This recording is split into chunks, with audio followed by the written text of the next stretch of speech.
Aqhubeke lezelamani zakwaNdimande ngokubulala u-AKA noKennan Forbes Eswatini.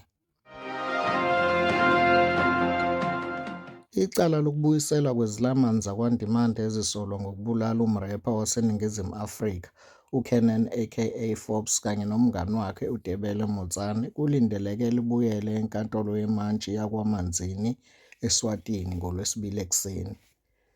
USiyabonga noMelusi bafuna uthuli kuleli ngecala lokubulala laba bobabili ezigamekweni ezehlukene KwaZulu-Natal ngonyaka odlule. Babhekene namacala amane okubulala, ukuzama ukubulala, nelokwakha itulo lokubulala. Ngesikhathi begcina ukuvela enkantolo ngenyanga eyedlule, abameli babasolwa baveze ukuthi bahlose ukusiphikisa isicelo sokubuyiselwa kwalaba ezweni esifakwe nguhulumeni waseNingizimu Afrika.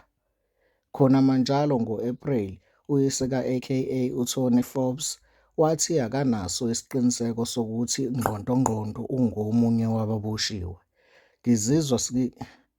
Ngizizwa ngizethemba ngibona sengathi mkhulu umsebenzi osewenziwe yithimba ukuze likwazi ukumelana nesicelo sebheyili.